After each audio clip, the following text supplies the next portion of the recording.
Hello ചങ്ങായിമാരെ, ഇന്ന് നമ്മൾ പുതിയൊരു വർക്കുമായിട്ട് വന്നിട്ടുണ്ട്. ഇന്നത്തെ വർക്ക് ചെറിയൊരു വർക്കാണ്. ഒരു പശയും കൂടി ഷീറ്റ് ഇടാനാണുള്ളത്. ഈ കാണേണ്ടതാണ് നമുക്ക് ഷീറ്റ് ഇടേണ്ട സ്ഥലം. പിന്നെ രണ്ട് സൈഡിലോട്ട് ചേച്ചിട്ട് ഷീറ്റ് ഇടണം. പിന്നെ ഇവിടെ ഒരു പശയും ചാണകക്കുഴിയും കൂടി ഉണ്ട്, അതിനും കൂടി ഷീറ്റ് ഇടണം. ഇത്രയും ആണ് ഇന്നത്തെ വർക്ക് ഉള്ളത്. വർക്ക് ചെയ്യാൻ വേണ്ടി നമ്മൾ ആദ്യം തന്നെ സാധനമെല്ലാം ഇറക്കി പൈപ്പൊക്കെ ഇറക്കിയിട്ടുണ്ട്. കഴിഞ്ഞിട്ട് ഡ്രസ്സൊക്കെ അടിച്ച് സെറ്റാക്കി പട്ടിയൊക്കെ കട്ടുന്നകളൊക്കെ സെറ്റാക്കിയിട്ട് പെയിൻ്റ് അടിക്കുകയാണ് ആദ്യത്തെ പണി ചെയ്യുന്നത്. ഡ്രസ്സ് അടിക്കാൻ വേണ്ടിയിട്ട് നമ്മൾ 2.5-1.5 പൈപ്പാണ് യൂസ് ചെയ്തിരിക്കുന്നത്. രണ്ട് സൈഡിലോട്ട് 9 അടി ഷീറ്റാണ് ഉദ്ദേശിക്കുന്നത്. അപ്പം പിന്നെ അതിനുള്ള ഇതല്ലേ ഉള്ളൂ. അപ്പം 2.5-1.5 പൈപ്പാണ് ഉപയോഗിച്ചിരിക്കുന്നത്. 4 ഡ്രസ്സാണ് അടിക്കാനുള്ളത് മൊത്തം ഉള്ളത്. ഡ്രസ്സെല്ലാം അളവിലെല്ലാം മുറിച്ച് സെറ്റാക്കി ഡ്രസ്സെല്ലാം വെൽഡ് ചെയ്ത് റെഡിയാക്കി പെയിൻ്റ് അടിച്ചിട്ടാണ് നമ്മൾ ആദ്യം തന്നെ പണി ബാക്കിയെല്ലാം തുടങ്ങുന്നത്. എല്ലാ പൈപ്പെല്ലാം പെയിൻ്റ് അടിച്ച് റെഡിയാക്കി വെക്കുകയാണ് ചെയ്യുന്നത്. എല്ലാം പെയിൻറ്റിങ് എല്ലാം കഴിഞ്ഞ് കഴിഞ്ഞപ്പോൾ നമ്മൾ ആദ്യം ഉത്തരം വെക്കുകയാണ് ചെയ്യുന്നത്. ഉത്തരമായിട്ട് നമ്മൾ 3-1.5 ഉപയോഗിക്കുന്നത്. പിന്നെ ഇടയ്ക്കൊരു തൂണ് വരുന്നുണ്ട്. 4 സൈഡ് ഭിത്തി കെട്ടിയിട്ട് തൂണ് കൊണ്ട് തന്നെ കല്ലും കൊണ്ട് തന്നെ തൂണാക്കി വെച്ചിട്ടുണ്ട്. പിന്നെ നടുക്കൊരു തൂണ് 2 ഇഞ്ച് പൈപ്പ് തൂണാക്കി വെക്കുകയാണ് ചെയ്യുന്നത്. ബീം വെച്ച് കഴിയുമ്പോൾ പിന്നെ നമ്മൾ ഡ്രസ്സ് കയറ്റുകയാണ് ചെയ്യുന്നത്. എല്ലാം പെയിൻ്റ് അടിച്ച് വെച്ചുകൊണ്ട് നമ്മൾ പണി എളുപ്പമുണ്ട്.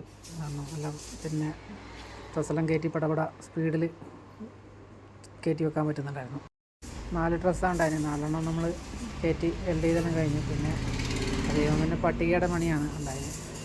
പട്ടിക 2 സൈഡിലേക്കും 9 അടിയാണെങ്കിൽ നമ്മൾ എന്തെല്ലാം വീണാലും ഒന്നും പറ്റാണ്ടിരിക്കാൻ 4 പർലിങ്ങാണ് ഇതിനടിച്ചിരിക്കുന്നത്. മെയിൻ ഇതിൻ്റെ പട്ടികയെല്ലാം അടിച്ച് കഴിഞ്ഞപ്പോൾ നമുക്ക് അതിന് തൊട്ട് താഴെ പിന്നെ ചാണകക്കുഴിയുണ്ട്, അതിനും കൂടി ഷീറ്റ് ഇടണം. അത് ഇതേ ചെരുവിലല്ല, ഇതിൻ്റെ ചെരുവിൽ ശേഷം കുറച്ചിട്ടാണ് ഇടേണ്ടത്. ഈ വർക്കിന് വേണ്ടി നമ്മൾ ഓക്സിയുടെ 4 ഷീറ്റാണ് യൂസ് ചെയ്യുന്നത്. കാരണം ഒന്നും വീണ് കഴിഞ്ഞാൽ ചിളങ്ങാതിരിക്കാൻ വേണ്ടിയിട്ട് കട്ടി കൂടിയ ഷീറ്റാണ് നമ്മൾ യൂസ് ചെയ്തിരിക്കുന്നത്. ആദ്യത്തെ ഇതിൻ്റെ എല്ലാ പണിയും പട്ടികയുടെ പണിയെല്ലാം കഴിഞ്ഞിട്ടുണ്ട്. അതിൻ്റെ ഒരു സൈഡിൽ പാത്തി വരുന്നുണ്ട്, പിന്നെ ഒരു സൈഡിൽ പാത്തിൻ്റെ പണിയുണ്ട്. അപ്പോൾ പാത്തി ഇവിടെ പഴയ പാത്തി ഉണ്ടായിരുന്നു, അത് വെച്ച് തന്നെ നമ്മൾ അഡ്ജസ്റ്റ് ചെയ്യുകയാണ് ചെയ്യുന്നത്. അതുകൊണ്ട് റൗണ്ട് പാത്തിയാണ് പഴയ ഉണ്ടായത്. പിന്നെ ചാർത്തിൻ്റെ ഇതേപോലെ 2.5-1.5 കഴുപ്പ് തന്നെ ഇട്ടിട്ട് 2 തൂണും കൂടി ഇട്ടിട്ടാണ്. അതിന് ഭിത്തിയൊന്നും കെട്ടിയിട്ടുണ്ടായില്ല. അതിന് നമ്മൾ 2 തൂണെല്ലാം ഇട്ടിട്ട് പിന്നെ അതിൻ്റെ കഴുക്കോലും പട്ടികയെല്ലാം അടിച്ച് അതിൻ്റെ പണിയെല്ലാം ഏകദേശം തീർന്നു. ഏകദേശം വെൽഡിങ്ങെല്ലാം നമ്മളെ കഴിഞ്ഞിട്ടുണ്ട്, ക്ലാമ്പിൻ്റെ പണിയെല്ലാം കഴിഞ്ഞിട്ടുണ്ട്. പട്ടികയുടെയും എല്ലാം വെൽഡിങ്ങിൻ്റെ പണിയെല്ലാം ഏകദേശം നമ്മൾ തീർന്നു കഴിയുമ്പോൾ നമ്മൾ പിന്നെ പെയിൻ്റ് അടിക്കണം. വെൽഡിങ് ചെയ്തെടുത്തെല്ലാം പിന്നെ മൊത്തം ഇതായിട്ടുണ്ടാവുമല്ലോ, അവിടെയെല്ലാം പെയിൻ്റ് അടിക്കണം. പിന്നെ കുറേ സ്ഥലത്ത് പോയിട്ടെല്ലാം ഉണ്ടാവും, പൈപ്പെല്ലാം വലിച്ച് കയറ്റുമ്പോൾ അതിൻ്റെ എല്ലാം പിന്നെ പെയിൻ്റെല്ലാം അടിച്ചിട്ടാണ് നമ്മൾ ഷീറ്റ് ഇടുന്ന പരിപാടി നോക്കുന്നത്. പിന്നെ 2 സൈഡിലോട്ട് തേച്ചിട്ടുള്ള ഷീറ്റില്ല, നമ്മളിവിടെ 18 അടി ഷീറ്റ് വാങ്ങിയിട്ട് നടുക്ക് ചെറുതായിട്ട് കട്ടാക്കിയിട്ട് അങ്ങോട്ടും ഇങ്ങോട്ടും മടക്കിയിട്ട് ഇടുകയും ചെയ്യുന്നു. 2 പീസാക്കാണ്ട് എളുപ്പത്തിന് വേണ്ടിയിട്ട് അങ്ങനെ ചെയ്യുന്നു. പിന്നെ താഴെ 7 അടിയുടെ ഷീറ്റ് എക്സ്ട്രാ ആണ് ഇടുന്നുണ്ടായിരുന്നു.